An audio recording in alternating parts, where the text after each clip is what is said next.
Hi friends, ಎಲ್ಲರಿಗೂ ನಮಸ್ಕಾರ. ಈ ವರ್ಷ 2024 ಆಷಾಢ ಪ್ರಾರಂಭ ಯಾವಾಗಿನಿಂದ ಆಷಾಢದಲ್ಲಿ ಶುಕ್ರವಾರ ಲಕ್ಷ್ಮೀ ಪೂಜೆ ಮಾಡೋದು ತುಂಬಾ ವಿಶೇಷ, ತುಂಬ ಮಹತ್ವವನ್ನು ಸಹ ಹೊಂದಿದೆ. ಈ ವರ್ಷ ನಮಗೆ 2024ರಲ್ಲಿ ಜುಲೈ 6ನೇ ತಾರೀಕು ಆಷಾಢ ಪ್ರಾರಂಭ ಆಗಿ ಆಗಸ್ಟ್ 4ನೇ ತಾರೀಕು ಮುಗಿಯುತ್ತೆ. ಇದರ ಮಧ್ಯೆ ನಮಗೆ 4 ಶುಕ್ರವಾರಗಳು ಸಿಗುತ್ತೆ. ಈ ಶುಕ್ರವಾರಗಳಂದು ಆಷಾಢ ಲಕ್ಷ್ಮೀ ಪೂಜೆ ನೆರವೇರಿಸಿದ್ರೆ ತುಂಬ ಒಳ್ಳೆ ಫಲಗಳು ಅನ್ನೋದು ಸಿಗುತ್ತೆ.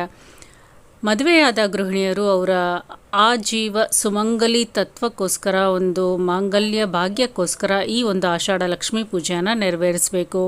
ಮದುವೆ ಆಗದೇ ಇರುವಂಥ ಕನ್ಯರು ಆದಷ್ಟು ಬೇಗ ಒಳ್ಳೆಯ ವರ ಸಿಗೋದಕ್ಕೋಸ್ಕರ ಈ ಒಂದು ಆಷಾಢ ಲಕ್ಷ್ಮೀ ಪೂಜೆಯನ್ನು ನೆರವೇರಿಸ್ಬೋದು.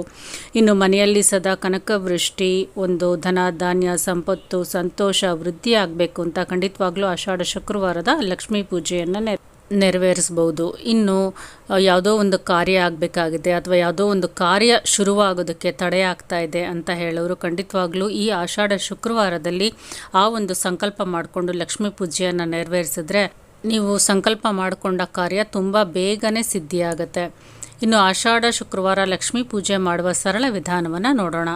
ಈ ಒಂದು ಆಷಾಢ ಶುಕ್ರವಾರದ ಪೂಜೆಯನ್ನು ಮನೆಯಲ್ಲಿ ಯಾರಾದರೂ ನೆರವೇರಿಸ್ಬೋದು. ಗೃಹಿಣಿ ಆಗಿರ್ಬೋದು, ಕನ್ಯೆ ಆಗಿರ್ಬೋದು, ಪುರುಷರಾಗಿರ್ಬೋದು, ಪ್ರತಿಯೊಬ್ಬರು ಈ ಪೂಜೆಯನ್ನು ಸಲ್ಲಿಸಿದ್ರೆ ಖಂಡಿತವಾಗ್ಲೂ ಫಲಗಳು ದುಪ್ಪಟ್ಟಾಗಿಯೇ ಸಿಗುತ್ತೆ.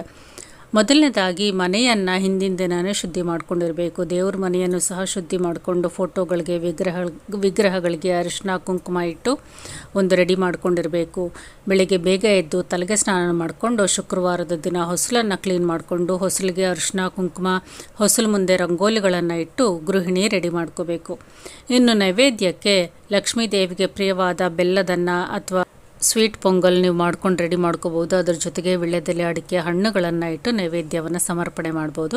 ಮೊದಲನೇ ವಾರ ಬೆಲ್ಲದನ್ನು ಮಾಡ್ಕೊಳ್ಳಿ, 2ನೇ ವಾರ ಚಿತ್ರಾನ್ನ, 3ನೇ ವಾರ ಮೊಸರನ್ನ, 4ನೇ ವಾರ ಶಾಲ್ಯಾನ್ನ ಅಂದರೆ ಕಲ್ಲು ಸಕ್ಕರೆಯಿಂದ ಮಾಡಿರುವಂಥ ಅನ್ನ. ಈ ಒಂದು ನೈವೇದ್ಯಗಳು ಲಕ್ಷ್ಮೀ ದೇವಿಗೆ ತುಂಬಾ ಇಷ್ಟ. ಇನ್ನು ಪೂಜಾ ವಿಧಿವಿಧಾನಕ್ಕೆ ಬಂದರೆ ಇದನ್ನು ನೀವು ಲಕ್ಷ್ಮೀ ವಿಗ್ರಹ ಅಥವಾ ಫೋಟೋ ಇದ್ದರೆ ಅದಕ್ಕೂ ಸಹ ಪೂಜೆ ಸಲ್ಲಿಸ್ಬೋದು, ಅಥವಾ ಲಕ್ಷ್ಮಿಯ ಕಳಶ ಸ್ಥಾಪನೆ ಮಾಡಿಕೊಂಡು ಸಹ ಈ ಪೂಜೆಯನ್ನು ಸಲ್ಲಿಸ್ಬೋದು.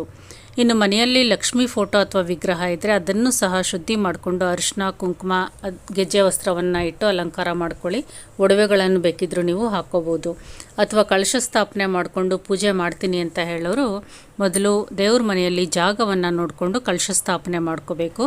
ಕೆಳಗಡೆ ಒಂದು ಅಷ್ಟದಳದ ರಂಗೋಲಿಯನ್ನು ಹಾಕಿ ಸ್ವಲ್ಪ ಅರಿಶಿನ ಕುಂಕುಮ ಅದ್ರ ಮೇಲೆ ಇಟ್ಟು ಮೇಲ್ಗಡೆ ಒಂದು ಮುತ್ತುಗದ ಎಲೆ ಅಥವಾ ಒಂದು ತಟ್ಟೆಯನ್ನು ಹಾಕಿ 5 ಇಡೀ ಒಂದು ಅಕ್ಕಿಯನ್ನು ಅದ್ರ ಮೇಲೆ ಹಾಕ್ಕೋಬೇಕು.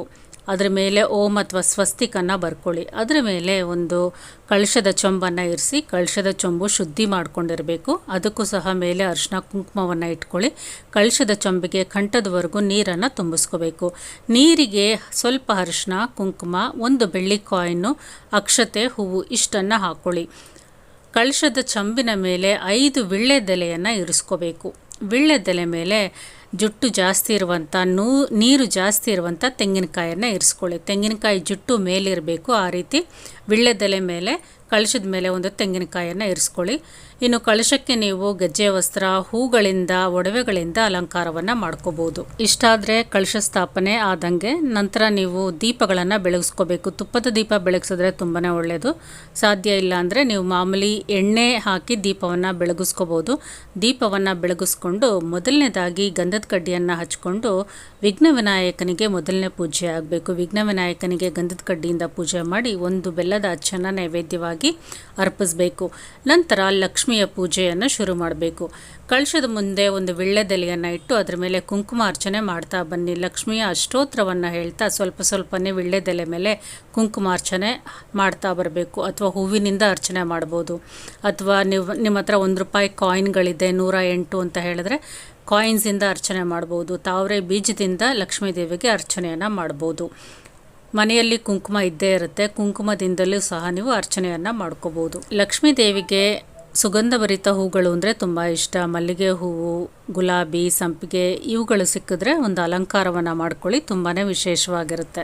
ಲಕ್ಷ್ಮಿ ಅಷ್ಟೋತ್ರ ಹೇಳ್ಕೊಂಡು ಅರ್ಚನೆ ಆದಮೇಲೆ ಲಕ್ಷ್ಮಿಯ ಒಂದು ಅಷ್ಟಕವನ್ನು ಹೇಳ್ಕೋಬೇಕು. ನಮಸ್ತೆಸ್ತು ಮಹಾಮಾಯೆ ಶ್ರೀ ಪೀಠೇಶ್ವರ ಪೂಜಿತೆ.